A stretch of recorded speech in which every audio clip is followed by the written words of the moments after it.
Evangelho de Mateus, primeiro evangelho da Bíblia, primeiro livro aí do Novo Testamento. O Evangelho de Mateus no capítulo 18, verso 21. A gente vai ver aqui a história do verso 21, Mateus 18, verso 21, que é uma conversa que Jesus tem com Pedro, né? Pedro é um apóstolo aí que sempre está protagonizando vários dos momentos de Jesus. E o contexto aqui de Mateus 18, né? Jesus ele vem falando aqui a respeito de várias coisas sobre a prática cristã, sobre a ética cristã de como tratar as outras pessoas, né? Então ele começa a falar aqui sobre ser como uma criança para poder entrar no reino dos céus, ou seja, ser alguém que depende completamente de Deus, que o pai vai cuidar da criança, né? E Deus, portanto, ele sempre vai cuidar dos seus filhos, das suas crianças. Então, para você entrar no reino de Deus, você tem que ser como uma criança, ou seja, completamente dependente do pai para cuidar de você. E aí, se você é completamente dependente do pai para cuidar de você, então você não tem que ficar se preocupando com as outras coisas, em como você vai conseguir as coisas. Você pode se preocupar em amar as pessoas, em cuidar, em servir, porque Deus já está cuidando das coisas que você precisa. E aí, aqui nos versos 6, 7, 8 em diante, ele vai falar sobre a preocupação que a gente deve ter em não colocar pedra de tropeço para as pessoas que estão ao nosso redor, né, para dificultar a vida delas. Pelo contrário, a gente tem que ajudá-las e tudo mais.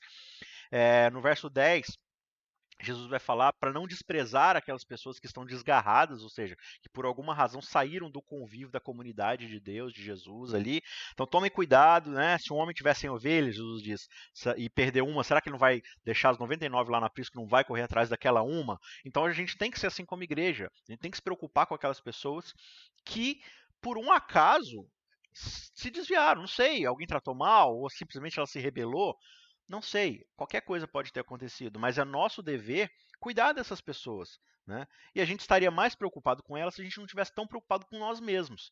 E por isso que Jesus está falando, você tem que depender do Pai. Se você entende que o Pai está cuidando de você, então você vai entender que você pode despreocupar com suas coisas e se preocupar com as coisas dos outros, no sentido de que você tem o melhor interesse dos outros, né, no seu coração. Aí no verso 15, ele vai falar sobre o que a gente deveria fazer como igreja quando a gente vai, por exemplo, fazer uma comissão. A gente tem geralmente a comissão da igreja como a primeira solução para resolver um problema, né?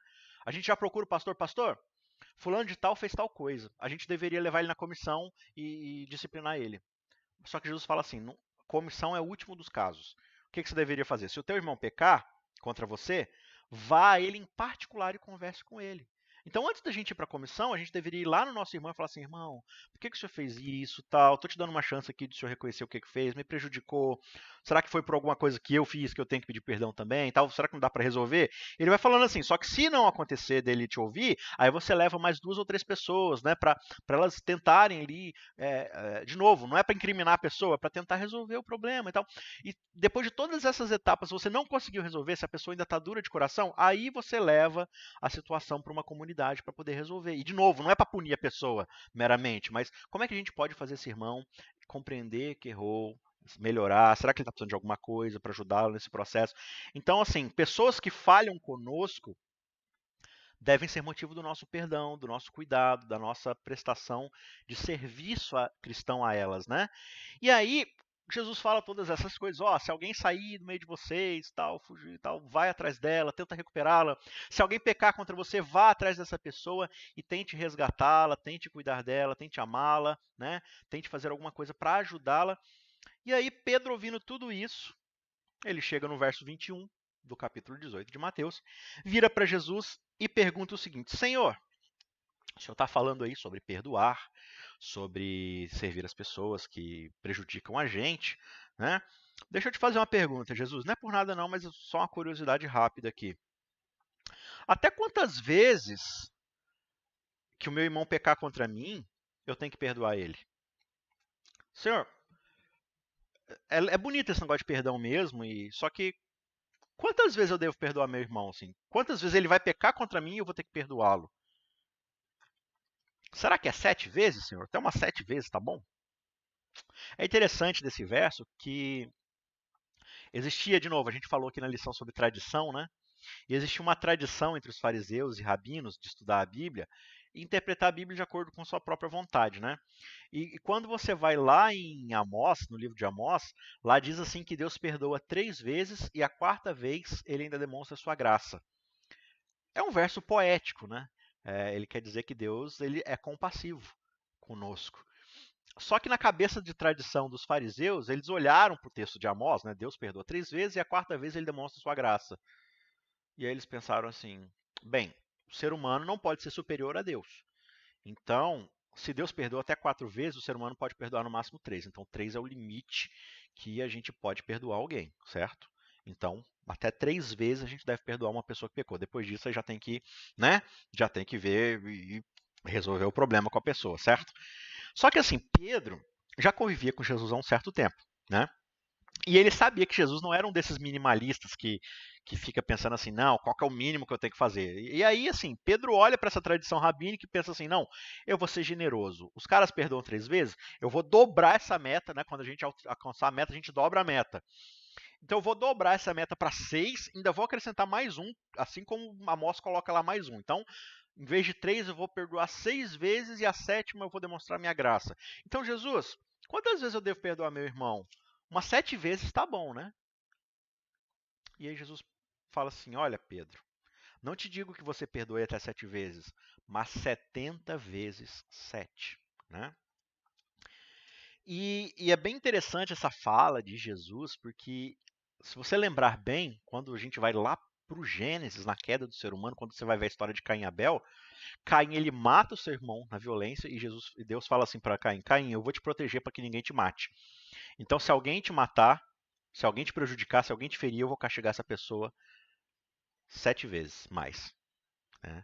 Então, eu vou te proteger, eu vou te colocar um sinal, né? E todo mundo que vê esse sinal vai saber que eu estou te protegendo, mesmo você não querendo mais nada comigo. Eu ainda vou te proteger. Então, se alguém vendo essa marca resolver te ferir, te prejudicar, né? Eu vou ferir essa pessoa 7 vezes mais do que ela fizer com você. Eu vou me vingar dela por você 7 vezes mais. E aí Caim vai ter a sua família, a sua descendência, uma descendência que vai vir de um Caim violento, um Caim que mata seu irmão, né? E isso é tão prova desse caráter de Caim que um dos seus descendentes, né, ele vira para suas esposas um certo dia e fala assim: esposas, eu matei um homem porque me olhou torto e arranquei a cabeça de outro porque esbarrou em mim na fila do supermercado. E aí ele diz assim: olha, se Caim foi vingado 7 vezes, eu serei 70 vezes 7. Esse é o conceito humano de violência, de vingança. Então, se Deus fala que vai vingar a vida de Caim 7 vezes, o ser humano vai lá e fala assim: não, 7 vezes é pouco. 70 vezes 7. A vingança tem que ser muito mais poderosa. E aqui Jesus vai subverter. Ele fala assim: então, o coração de vocês não tem limite para vingança, né? Vocês querem se vingar 70 vezes 7. Pois eu digo a vocês que ele deve ter limite para vingança. O que ele não deve ter limite é para o perdão. Então eu não digo para vocês que perdoem 7 vezes, mas 70 vezes 7. É claro que Jesus está sendo figurativo aqui, ainda mais com esse número que é tão famoso na Bíblia como o número 7, né? Um número pleno, um número de perfeição. 70 vezes 7, o que dá 490 para a gente, né? É um número inalcançável. Imagina assim, né? Vamos trabalhar com o 7 aqui, com o número 7. Imagina que a gente está lá na igreja e aí eu estaciono meu carro na frente do carro do pastor Tom. Né? E aí, na hora que eu vou sair com o meu carro depois do culto, eu vou e acerto a frente do carro do pastor Tom quando estiver manobrando. Quebro o farol dele. Aí o pastor Tom, desculpa, eu quebrei seu carro, foi um acidente, perdão. E aí o pastor fala, né, pastor Tom, que é alguém extremamente compassivo, um homem de Deus, ele vai virar para mim e vai falar assim: não, Isaac, tá tudo certo. Eu entendo que essas coisas acontecem e tal, eu vou resolver aqui, eu te perdoo, não tem problema. Poxa, obrigado, pastor. Sábado seguinte, eu termino lá de assistir o culto com vocês, eu vou sair com o meu carro, só que dessa vez eu estacionei o carro atrás do carro do pastor Tom, né? Só para me precaver. E aí quando eu vou tirar o carro, eu acerto a traseira do carro do pastor Tom. Puxa, pastor, não sei o que aconteceu 2 vezes seguidas, né, pastor Tom? Isaac, toma cuidado aí, né? Tal, mas tudo bem, te perdoo. Aí a terceira vez eu acerto o carro de novo. Aí na quarta vez eu acerto o carro de novo. Aí na quinta, sexta. Na 7ª vez, eu já imagino que o pastor disse assim: ô Isaac, qual é o seu problema? Onde você comprou a sua carteira, né? Mas assim, se a gente entender que 7 vezes já parece um número absurdo pra gente, imagina alguém acertar seu carro 7 vezes, a mesma pessoa, você perdoar 7 vezes, já é algo pra gente que parece inalcançável. Não, você tá doido? 7 vezes? Jesus está falando assim, então, pega isso e multiplica por 70, 490. Não, você chegou na 10ª vez, você já nem lembra mais, não tem nem mais carro para quebrar. E o que Jesus está falando é isso, olha, não existe limite para o perdão humano, para o perdão que a gente deve buscar, para a aceitação do próximo. Não deve haver limite, né? Então, eu vi uma charge uma vez, né, uma tirinha que eu achei bem engraçada, que era um cara assim, vendo alguém cometer uma infração, e ele tá com uma prancheta, aí ele tá com a prancheta na mão e um porrete encostado, sabe, tipo um taco de beisebol, né, encostado na perna dele assim, aí ele tá marcando assim na prancheta. 490, finalmente chegou o dia. Aí ele pega o porrete assim e vai pra cima do cara, né? Ou seja, o cara contabilizou 490 vezes que o outro. É claro que isso é um absurdo, é uma anedota, né? Só que muitas vezes a gente acaba fazendo esse mesmo tipo de coisa, né? Só que o que a gente precisa refletir acerca da pergunta de Pedro, quando Pedro pergunta assim: Senhor, até quantas vezes devo perdoar o meu irmão? Pedro não está perguntando quantas vezes ele deve perdoar o seu irmão. O que Pedro de fato quer saber de Jesus é: Senhor, a partir de quantas vezes eu posso deixar de amar o meu irmão? Senhor, a partir de quando eu posso finalmente ser recompensado por toda a bondade e perdão que eu demonstrei e finalmente dar às pessoas o que elas merecem? Senhor, até que ponto eu sou obrigado a amar o meu próximo? Quando é que eu posso deixar de fazer isso? Quando é que eu posso deixar de tolerar e finalmente responder à altura? Quando a gente reflete acerca do conceito do que é a graça de Deus, né, a gente não gosta muito da graça, para ser bem sincero. A gente canta sobre ela, a gente fala sobre ela, mas no fundo, a gente não gosta muito da graça. Porque assim, sabe, dar às pessoas o que elas não merecem. Eu até fico um pouco constrangido quando alguém assim demonstra graça para mim, é meio constrangedor tudo, mas eu não me importo de recebê-la aqui, ali e tal. Só que eu realmente não gosto muito de oferecer graça para as pessoas. Sabe, oferecer graça, ou seja, eu tenho um senso de querer ser restituído por aquilo que me foi tirado, por aquilo que eu fui prejudicado, e perdoar uma pessoa que não merece por algo que ela cometeu contra mim ou contra outra pessoa, realmente é um conceito muito esquisito. Só que aí Jesus vai explicar para Pedro uma historinha para falar: Pedro, eu preciso que você entenda o porquê que eu estou falando que você deve perdoar 70 vezes 7. Deixa eu te contar uma historinha. E aí ele vai falar no verso 23, aqui do capítulo 18, o seguinte: o reino dos céus, ele é semelhante a um rei que resolveu ajustar contas com seus servos. E passando a fazê-lo, trouxeram-lhe um que lhe devia 10.000 talentos. Só para a gente tentar entender aqui. 10.000 talentos é o equivalente hoje, assim, só uma estimativa, a 160 mil. Aí você deve estar pensando, mas 160 mil não é uma quantia tão alta assim. É claro que é cara, mas não é algo assim também impossível, né? Não estou falando de 160 mil reais. Eu estou falando em 160 mil anos de salário. O cara teria que viver 160 mil anos. Claro, eu estou fazendo aqui uma estimativa, porque, por exemplo, lá naquela época você receberia por jornada de trabalho, né? Então você trabalhava uma jornada, um ciclo de trabalho, ou seja, um dia você recebia uma moeda equivalente a uma jornada de um dia de trabalho. Então, para juntar 10.000 talentos, você precisaria trabalhar 160 mil anos todos os dias, para todos os dias recolher uma moedinha, e juntando 160 mil anos de trabalho com essas moedas, você teria 10.000 talentos. Era uma fortuna, era uma riqueza de um rei. A gente não sabe nessa história como esse cara chegou nessa dívida, mas esse não é o ponto de Jesus. O ponto de Jesus é: esse homem, verso 25, não tinha como pagar. Claro, como é que você vai pagar 160 mil anos de trabalho? Você teria que viver milhões e milhares de vidas reencarnadas, se é que isso existe, para poder conseguir pagar a dívida. E ele não conseguia pagar. Né? O senhor desse servo ordenou que fossem vendidos ele, a mulher e os filhos e tudo que possuía como escravos, assim a dívida seria paga. Na verdade, não seria paga, mas pelo menos, né? Ele pagaria com a própria vida a dívida que ele estava tendo. Então o servo, caindo aos pés desse rei, disse: Ó majestade, tenha paciência comigo que eu pagarei tudo ao Senhor. E o senhor daquele servo, compadecendo-se, mandou-o embora e perdoou-lhe a dívida. Então, o rei olha para aquele homem e fala: você tem uma dívida impagável. Você precisaria de 160 mil anos de trabalho para conseguir pagar o que você me deve. Mas eu vou te perdoar. Eu vou deixar isso por isso mesmo. Eu vou te demonstrar graça, perdão e misericórdia. Você não merece, mas é por causa de mim, não por causa de você. Eu estou demonstrando graça para com você. Verso 28. Saindo, porém, aquele servo, encontrou um dos seus conservos, né, que lhe devia 100 denários. Então veja, ele devia 160 mil anos de trabalho para o rei e foi perdoado. O homem devia para esse cara 100 denários. O que é 100 denários? 100 denários hoje seria algo equivalente a 4 salários mínimos. É um dinheiro de se jogar fora? Óbvio que não. Arredondando, seria aí 4.000, 4.200 reais. Poxa, é um dinheiro que faz diferença na vida das pessoas. Mas assim, tá longe de ser uma dívida impagável, né? Se você economizar aí, conseguir poupar uns 20, 25%, e 1 ou 2 anos você paga essa dívida, poupando um pouquinho ali e guardando, né? 1 ou 2 anos está um pouquinho longe de 160 mil anos de trabalho. Você há de concordar comigo nisso, né? Então, ele foi perdoado de uma dívida impagável e agora ele está cobrando do seu irmão 4 salários mínimos. Há de se esperar que, né, ele vai demonstrar a mesma graça. Só que o que acontece? Agarrando, começou a sufocá-lo, dizendo: pague-me o que você me deve. Então o seu conservo, caindo aos pés dele, pedia: tenha paciência comigo, eu vou pagar tudo a você. Ele, porém, não quis.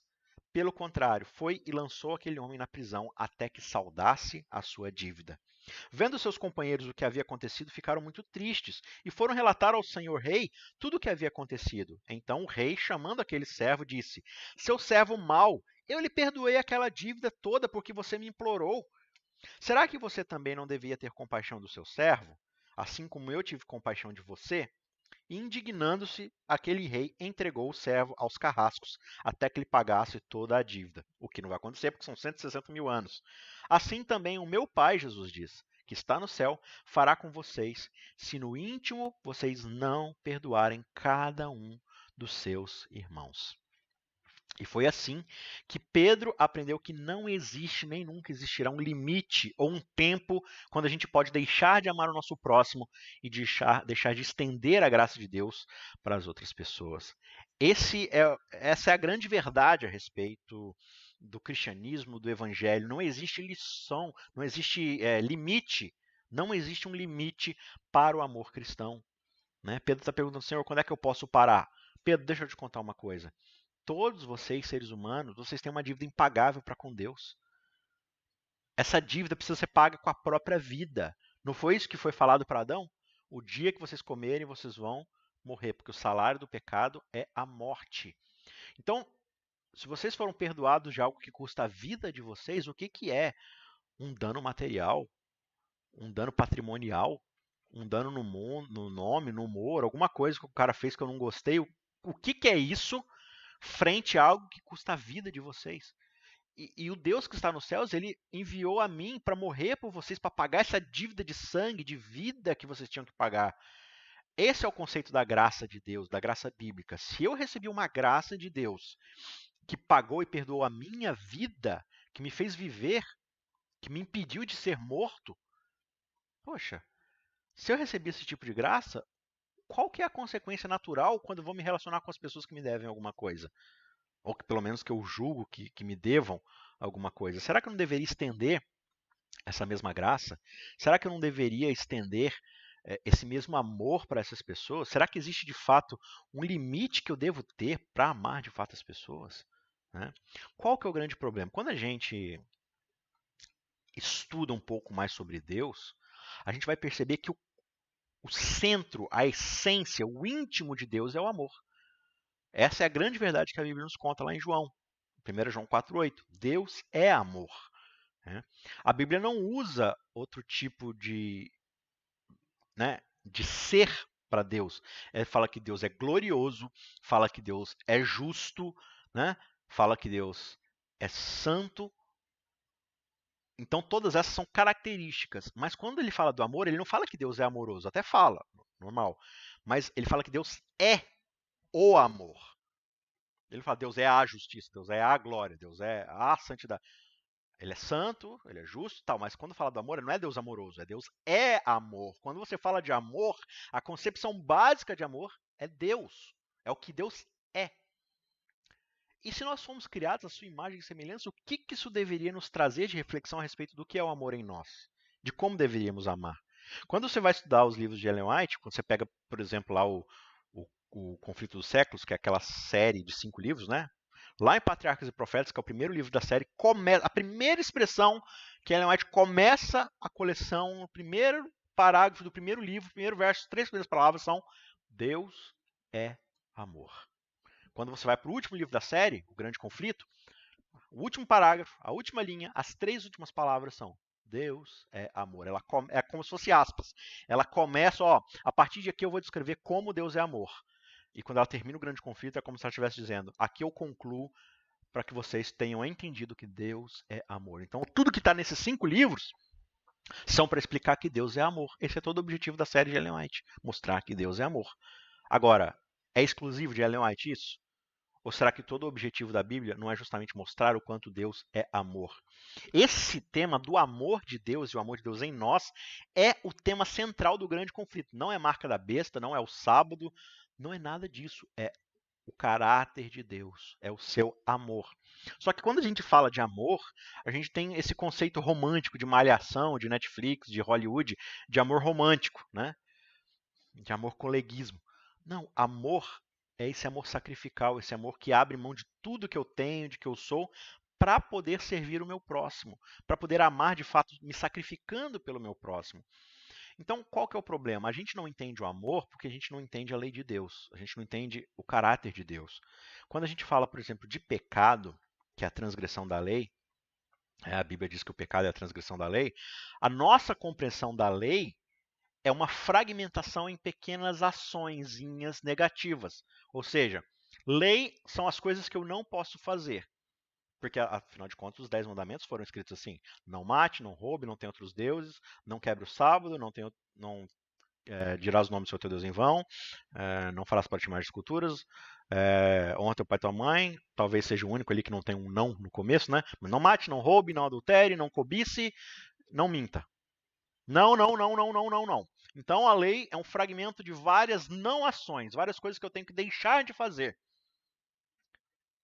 E aí eu pego o pecado e começo a fragmentar o que é pecado em pequenas ações que eu faço ou deixo de fazer. Então, pecado é isso aqui que eu fiz ou deixo de fazer. Pecado é isso aqui, pecado é isso aqui. Pequenas ações. Os fariseus faziam muito bem isso. E quando eu não entendo de fato qual que é a natureza correta do que é o pecado e do que é a lei, eu jamais vou conseguir entender o que é a justiça divina, o que é o amor divino. Né? E todo o Novo Testamento ele vai se colocar contra essa falsa compreensão do que é a lei e do que é o pecado. Né? E quando a gente entende a lei como algo negativo, a gente está tendo uma compreensão equivocada do que é a lei de Deus. Se eu entendo que a lei de Deus é o seu amor, a Bíblia coloca que a lei de Deus está firmada no seu caráter e toda a essência de Deus é amor, eu preciso entender que a sua lei é amor. Não é isso que Paulo vai falar lá em Romanos 13? O cumprimento da lei é o amor. Por quê? Porque é a sua essência. Então, se essa é uma verdade bíblica, eu preciso compreender que a lei bíblica, e quando eu falo de lei, a gente foca bastante nos 10 mandamentos, e não está errado, mas é muito mais do que isso, é toda a compreensão bíblica da vontade de Deus para a nossa vida. Então eu preciso entender que a lei bíblica ela é essencialmente positiva e não negativa. Por que ela foi escrita negativa então, Isaac? Veja, os caras estavam saindo da escravidão pagã egípcia. Eles tinham vários costumes, eles estavam acostumados a serem maltratados, mortos, castigados, apanhavam, mentiam, tinham suas coisas roubadas, né? Se um egípcio mais forte ia lá e queria alguma coisa deles, ele simplesmente ia lá e pegava. E eles não tinham descanso, eles não tinham sábado para descansar, eles trabalhavam o tempo todo, 24/7 ali, o tempo todo trabalhando, o tempo todo trabalhando. Vários outros deuses, divindades pagãs e tal e tudo mais. Então, Moisés dá para eles, por Deus ali, uma lei que diz, olha, não faz isso, não faz isso, não faz aquilo.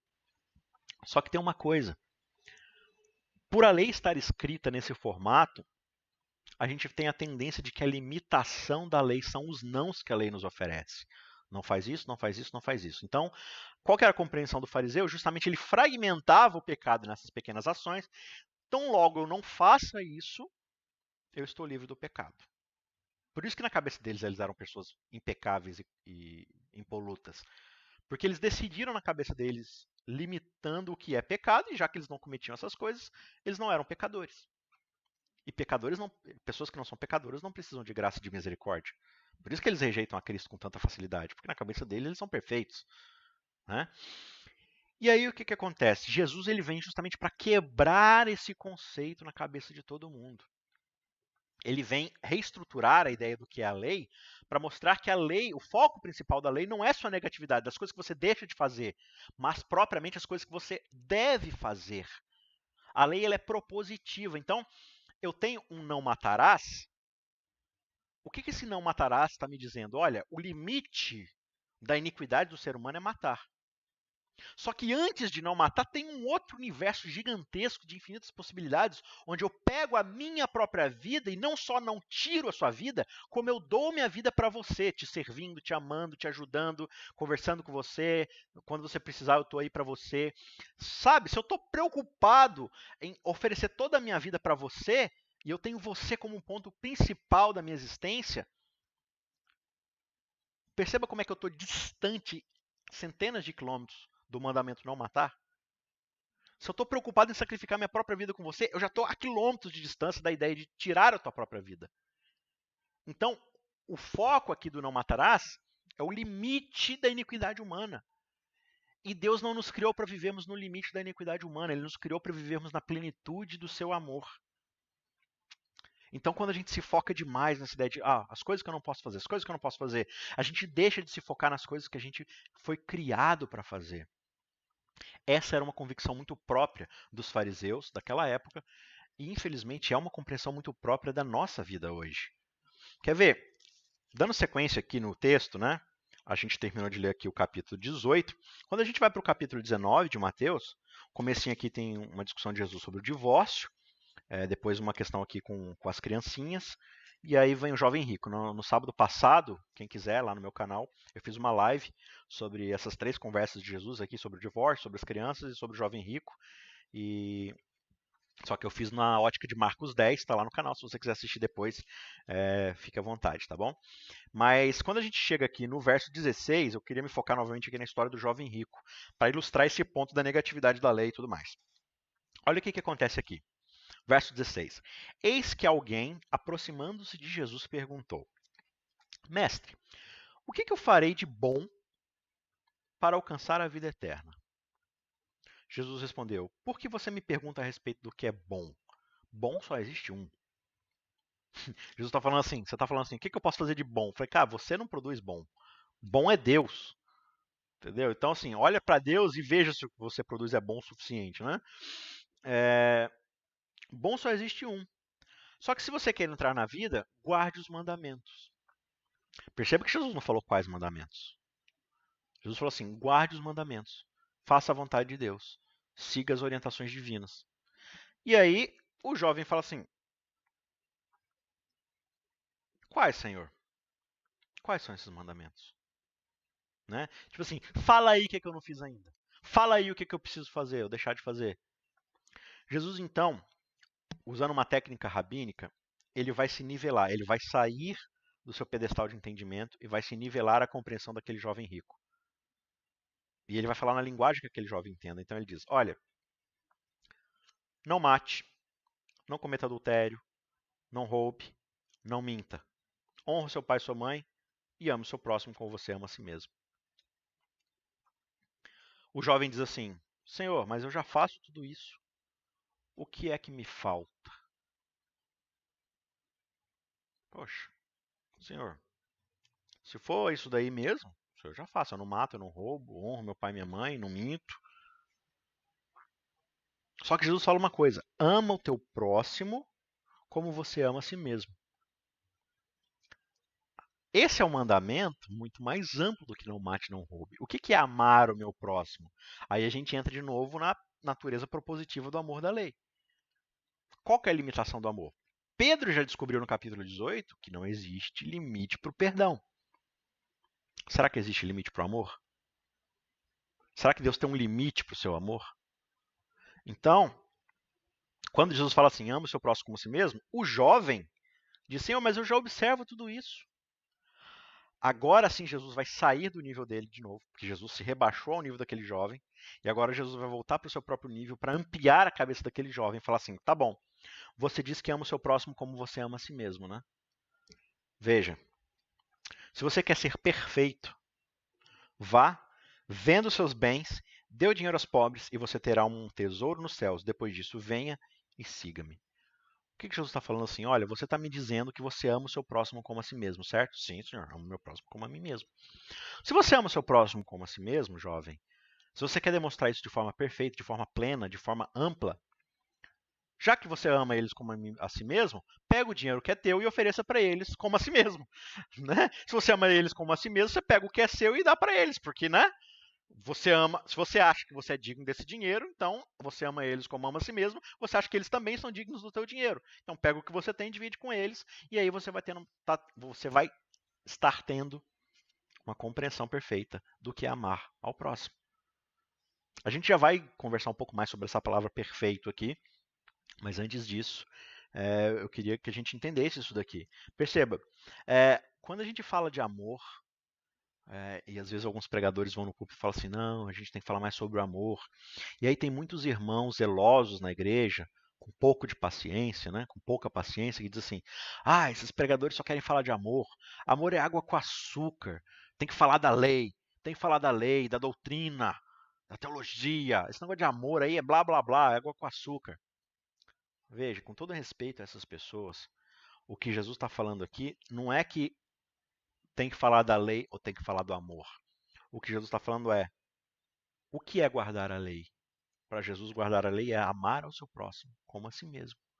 Então, amar não é uma coisa oposta à lei, uma coisa separada da lei. Amar é a lei. Ama. Quando perguntam para Jesus, Senhor, quais são os dois maiores mandamentos? Qual o maior mandamento de todos? Jesus fala assim, o primeiro é ama a Deus com todas as suas forças, com toda a sua vontade, com todo o teu coração. E o segundo é ama o teu próximo como a ti mesmo. Essas são as duas leis básicas do ser humano. Ele fala assim, nisso está baseado toda a lei e os profetas. No amor. Então o que Jesus está falando? A lei é o amor. Não é assim, tem que falar mais de lei e menos de amor. É a mesma coisa que você fala assim, a gente tem que falar menos de Fórmula 1 e mais de carros de corrida. A gente tem que falar mais de futebol e menos de bola. Menos de jogador. A gente tem que falar mais de refeições e menos de comida. Não faz sentido. A gente tem que falar mais de lei e menos de amor. Sabe, a coisa mais, desculpa a franqueza, a coisa mais estúpida é falar que amor é água com açúcar. Porque veja, não existe coisa mais radical e exigente no cristianismo do que o amor cristão. O amor cristão ele é sacrificial, ele exige de nós tudo que nós temos e somos. Do contrário, não é amor. Se eu não amo o meu próximo com tudo que eu sou e tenho, não é o suficiente. Eu quero mesmo comparar um bom dia que eu dou para o meu vizinho com Jesus morrendo na cruz por mim? Eu quero mesmo comparar aquela vez que um cara no escritório me tratou mal e eu não fiz nada com ele, com Jesus dando sua vida por mim? Esse é o meu grau de comparação. Então Jesus fala para o jovem, olha jovem, você está falando aí de guardar a lei, só que até agora você está focado no que você não faz. Só que lei não é o que você não faz. Se lei é o amor é uma ação. O amor é propositivo, ele faz. A maior declaração bíblica a respeito do que é o amor está em João 3,16. Você conhece esse verso de cor. Porque Deus amou o mundo de tal maneira que não fez nada de mal contra o ser humano. É isso que o verso está dizendo? Deus amou tanto o mundo que não fez nada. Não matou, não roubou, não mentiu. É isso que está dizendo lá? Não. Por Deus ter amado tanto o mundo e de tal maneira, ele deu o seu filho para morrer por nós, para que nós não tivéssemos que morrer. Então o amor dentro do evangelho paulino, dentro do evangelho joanino, do evangelho de João, é Deus dando a si mesmo o seu próprio filho para morrer por nós. Isso é amor. Então, se isso não é o cumprimento da lei do caráter de Deus, o que que é? Que a gente está concentrado no que a gente faz, deixa de fazer, no que a gente não faz, fragmentando ali as coisas. E como esse jovem rico, muitas vezes a gente chega para Deus e fala, Senhor, eu já não faço um monte de coisa, já posso ir para o céu praticamente, né? Olha, você quer ser perfeito na sua compreensão do que é a lei? Abra mão do que você tem e ofereça aos outros. Para o jovem rico era dinheiro. Para você talvez seja seu tempo. Para você talvez seja uma habilidade que só você sabe fazer e que você usa isso só para ganhar dinheiro, mas você às vezes não usa isso para servir o seu próximo. Talvez seja a sua paciência, talvez seja o seu relacionamento, talvez seja alguma coisa que você possui ou que você é, que você tem concentrado só para o seu próprio usufruto, só para si mesmo. Talvez nem seja algo que você possui, seja algo a que você apegou, como por exemplo rancor ou sentimento de vingança para com a outra pessoa. Ó, não menti para ela, não matei, não roubei, mas também não perdoo. Aí você não quer abrir mão do rancor de uma pessoa, por quê? Mas na sua cabeça você não fez nada. E Jesus ele fala assim, gente, mas não é assim que foi dito.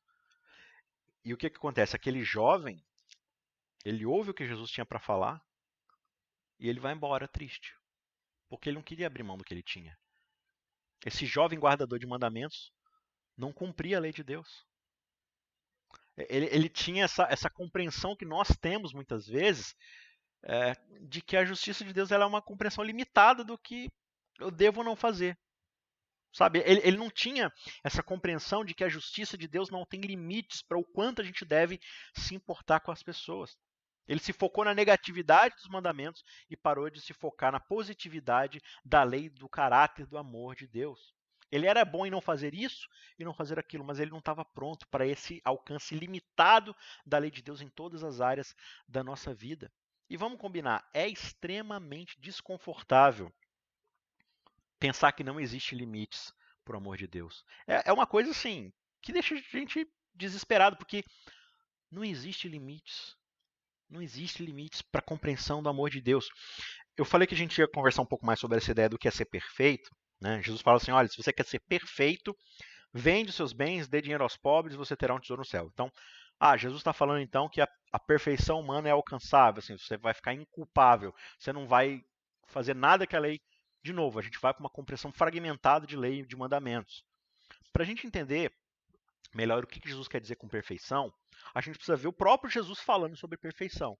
Então eu quero convidar você para voltar aqui em Mateus no capítulo 5. A primeira vez que Jesus fala sobre perfeição. Mateus 5 é muito famoso porque é o capítulo das bem-aventuranças, né? Aqui acontecem as bem-aventuranças, onde Jesus ele vai explicar o que é o caráter, o que é o estilo de vida de alguém que de fato entendeu o que é o reino de Deus, entendeu o que é o caráter do Pai Celestial. Então ele vai dar várias descrições aqui, né? Os pobres de espírito, os que choram, os que são mansos, né? Os que têm fome e sede de justiça. Só um segundinho.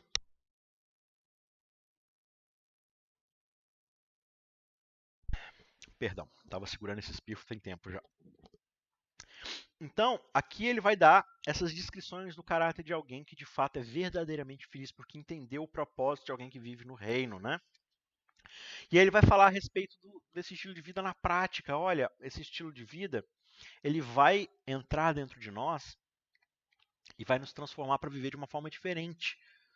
Então não é ficar preocupado com o que você não faz, propriamente dito. É você se preocupar de fato com o que deve ser feito. Então, Jesus ele vai dar vários exemplos no capítulo 5, e ele começa no verso 17 dizendo, não pensem que eu vim revogar a lei. Não, eu não estou falando aqui que o não faça, não faça, não faça tem que acabar. Pelo contrário, a lei ela foi dada por um motivo. De fato, não é para você fazer essas coisas. Não pense que eu estou tentando explicar o contrário para vocês. A Isaac está falando que não precisa guardar os 10 mandamentos. Não, a lei ela está lá para um propósito. Só que esse propósito não é... A lei não está lá para ser o seu padrão de moral. Ela está lá para mostrar o que é o padrão da imoralidade humana. Veja, para que a lei precisa falar que não pode matar? Ela precisa falar, ela precisa explicar para você que você não pode matar. Por que ela precisa te falar que não pode matar? Porque na cabeça do ser humano é algo normal matar. Se o ser humano não considerasse matar alguém uma coisa normal, não precisaria da lei me explicar que eu não posso matar.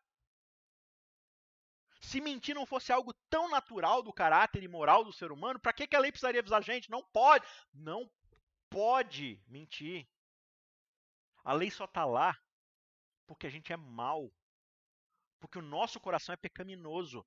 Só que eu não posso olhar para a lei negativa e falar, esse é o padrão de conduta de um cristão. É não matar, não roubar, não mentir. Não, esse é o padrão da imoralidade do ser humano. Quando o ser humano olha para isso como referência, é porque ele é imoral. É porque ele está falando assim, desde que eu não faça essas coisas, eu sou alguém bom. Não. Você é só alguém mau e inativo. E aí Jesus vai explicar justamente isso. Ele falou, gente, eu não vim revogar a lei aos profetas, eu vim cumprir. Só que aí ele vai começar a explicar o seguinte, a justiça baseada no não faça da lei, que é a justiça dos fariseus, ela é extremamente limitada. E ele diz no verso 20, eu afirmo que se a justiça de vocês não excederem muito a dos escribas e fariseus, vocês jamais vão entrar no reino dos céus. Qual que era a justiça dos escribas e fariseus? Não faz, não faz, não faz, não faz, não faz, não faz, não faz. Não faço isso, não faço aquilo, não faço isso, não faço aquilo. E aí coloca um monte de tradição para ter ainda mais coisas que eles não fazem. Vou inventar um monte de lei e regra aqui para mostrar para todo mundo o quanto eu sou bom, porque eu não faço um monte de coisas. E não é assim muitas vezes que a gente age dentro da igreja?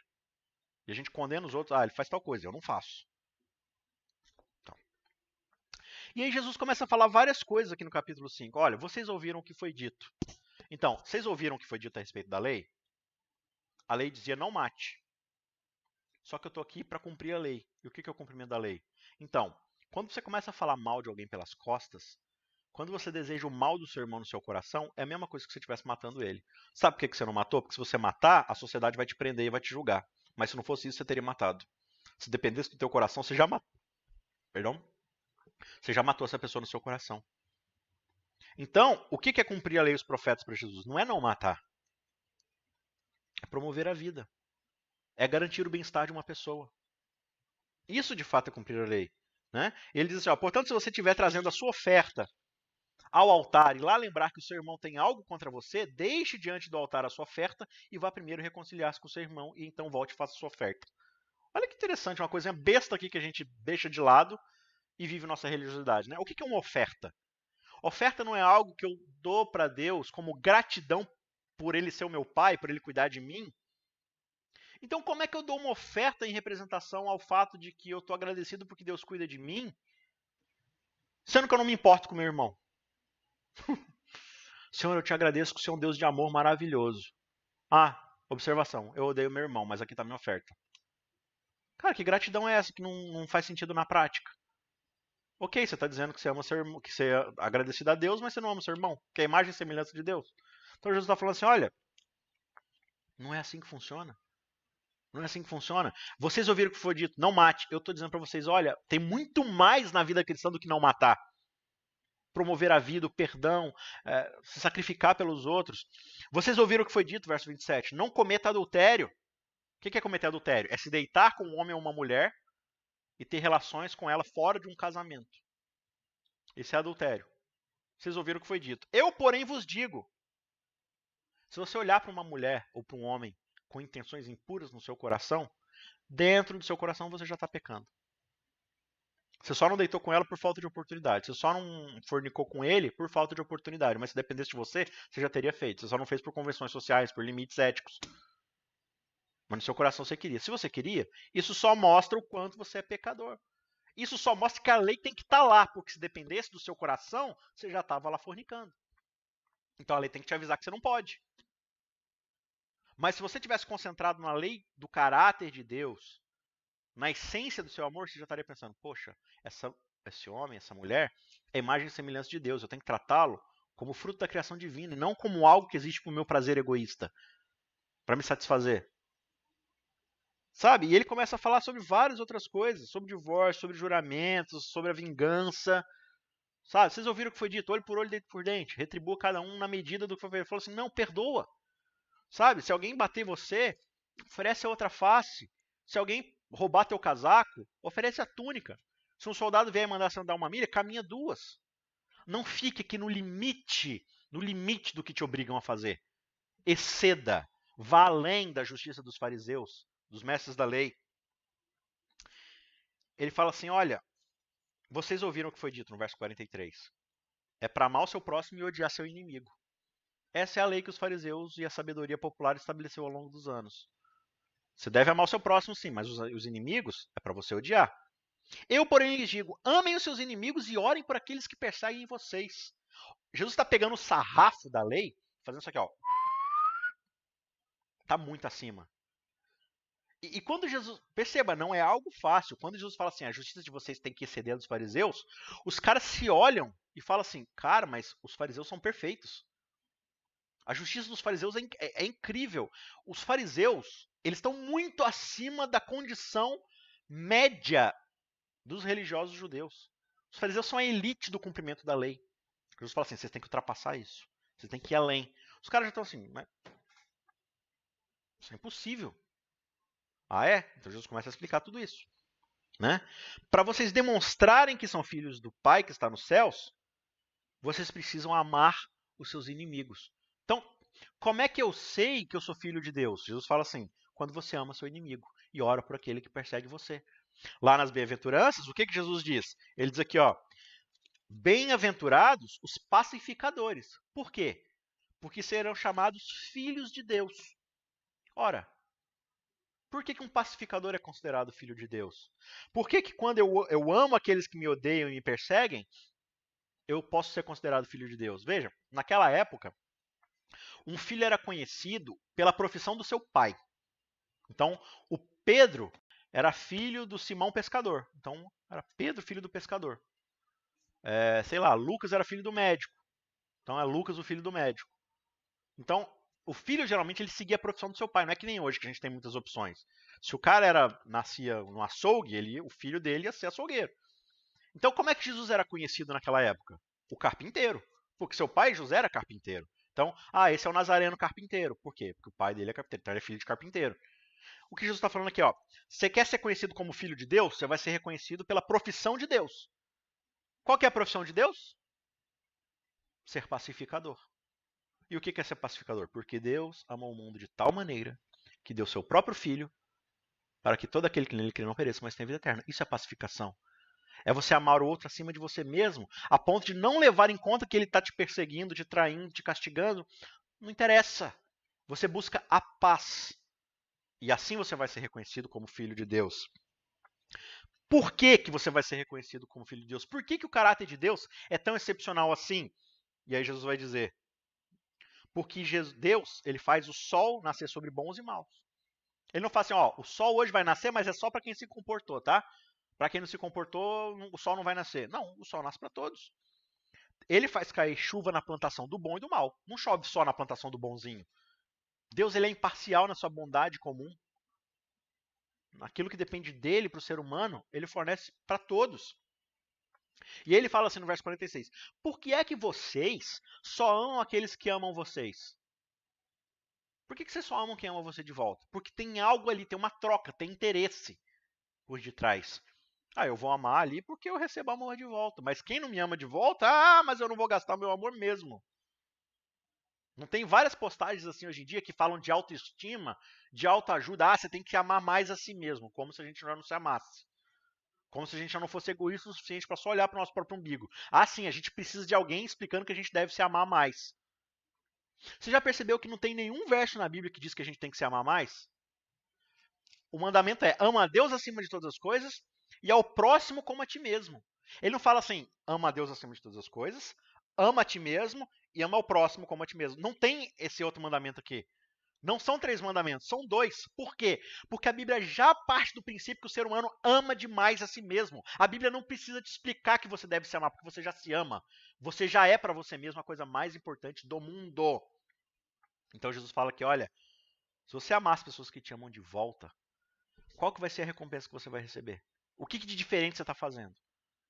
Qualquer bandido na cadeia ama sua mãe. Claro, a não ser que seja um psicopata que não tem sentimento, mas aí já é um distúrbio. Mas qualquer drogado, qualquer bandido, qualquer cara ama sua mãe, às vezes ama seu pai e tal. Tem até uma tatuagem assim, né? Amo mamãe. É natural, a gente ama quem ama a gente de volta. O verdadeiro sacrifício aqui está em amar aqueles que não nos amam. Jesus fala assim, qualquer publicano, quem que eram os publicanos? Eram os mundanos lá, eram os caras que não queriam nada com nada. Ele fala assim, ó, qualquer cara que não quer nada com nada, qualquer publicano, também não faz a mesma coisa? Também não ama os que os amam de volta? Qual que é a diferença entre você, fariseu, e alguém que não quer nada com Deus? Nenhuma, porque vocês só amam quem ama vocês de volta. Verso 47. E se vocês saúdam, se vocês cumprimentam, se vocês ajudam somente os seus irmãos, o que demais que vocês estão fazendo? Tinha mais é que fazer mesmo.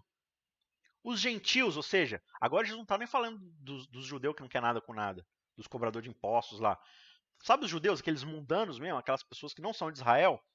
Qualquer um deles também cumprimenta os seus próprios irmãos.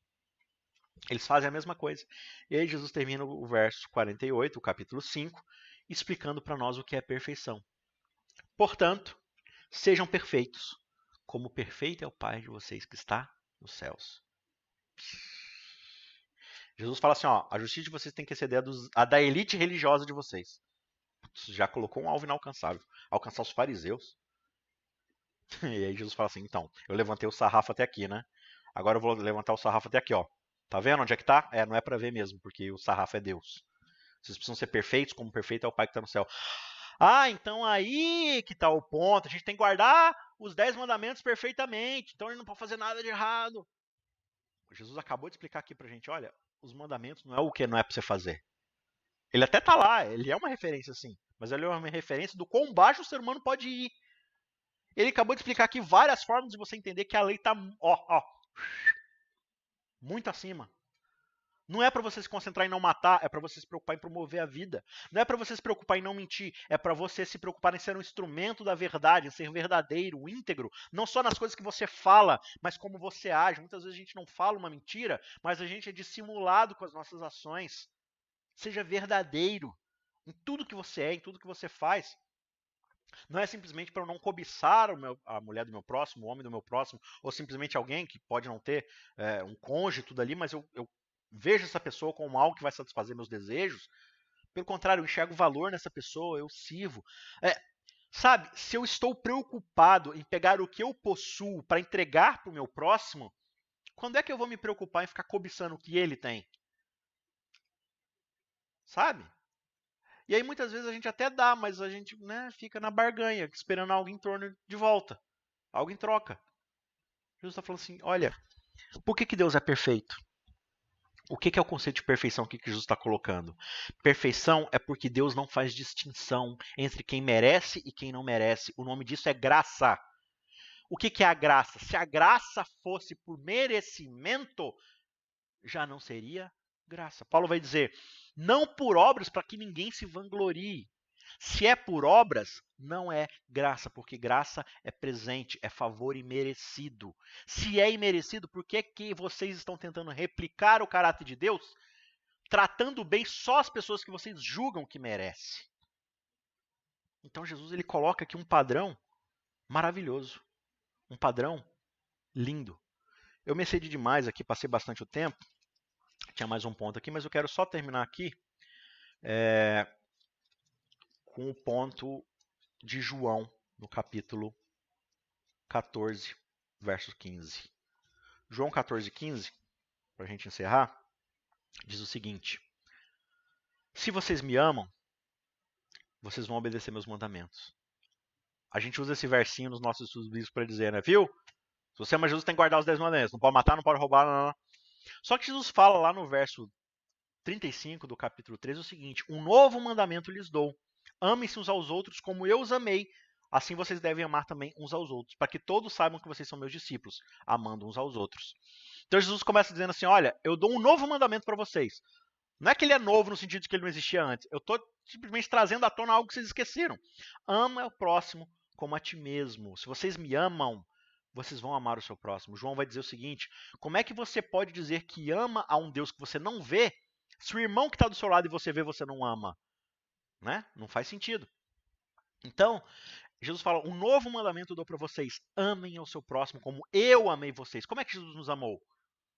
Dando a sua vida por nós, oferecendo tudo o que ele é, tudo, sem limites, o máximo do que ele é.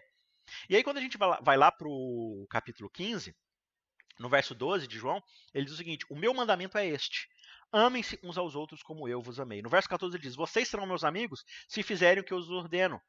E o meu mandamento, o que eu estou mandando a vocês, é amem-se uns aos outros. Então, quando Jesus diz assim, se vocês me amam, guardarão os meus mandamentos, ele está falando assim, ó, se vocês me amam, vocês vão guardar os 10 mandamentos. Ou seja, vocês não vão matar, não vão roubar, não vão mentir. Isso é verdade, mas é uma verdade indireta. O que de fato Jesus está falando é, se vocês me amam, vocês vão amar aos outros. É uma consequência natural. Então, quando a gente pega o capítulo 13, 14 e 15 de João, a gente poderia dizer mais ou menos assim, ó. Se vocês me amam, pegando tudo isso que Jesus está falando, em resumo seria, se vocês me amam, é porque vocês são meus amigos. E se vocês são meus amigos e me amam, vocês vão fazer o que eu estou pedindo para vocês. E o que eu estou pedindo para vocês, que me amam e são meus amigos, é que amem igualmente uns aos outros como vocês já amam a si mesmos. Assim, ou seja, amando a mim e amando ao próximo, vocês demonstrarão que também me amam. E o mundo vai saber que vocês me representam de verdade. Então, quando a gente pensa na lei, é justamente porque eu amo o meu próximo que eu não vou cobiçar seu carro, sua casa, seu esposo, sua esposa. Mas também eu vou além disso. Eu vou dar, compartilhar o que eu tenho com ele. É além da cobiça. É porque eu amo o meu próximo que eu não vou usá-lo como meu objeto sexual, descartável para o meu prazer. Mas eu vou dar a ele dignidade, vou ajudá-lo, vou oferecer para ele a noção de que ele é a imagem e semelhança de Deus. Né? É porque eu amo o meu próximo que eu quero ajudá-lo para que ele possa compreender a segurança da salvação que é estar em Cristo. É porque eu amo o meu próximo que eu vou pegar o sábado e parar de viver para mim mesmo e começar a viver para os outros. Poxa, se eu posso passar o sábado sem trabalhar para o meu próprio sustento porque Deus está cuidando de mim, então eu tenho tempo sobrando para servir meu próximo. Mas não, a gente transformou um sábado em mais um dia de consumo, só que é um consumo espiritual. Né? Então, amar a Deus é o ponto central do cristianismo. Só que amar a Deus está refletido diretamente em guardar seus mandamentos. E os seus mandamentos são: ame ao teu próximo como a ti mesmo. É no amor ao próximo, como a gente vê aqui no Evangelho de João, nas suas cartas, que a gente encontra o verdadeiro parâmetro de santificação, de emulação do caráter perfeito de Deus. O que é ser perfeito de acordo com Deus? O que é essa perfeição que Jesus está falando? É amar aos outros como Deus nos ama. É justamente no amor que se encontra o fundamento da nossa identidade cristã. É por amar ao próximo, é o que Jesus diz, que o mundo vai me enxergar em vocês e todos eles irão glorificar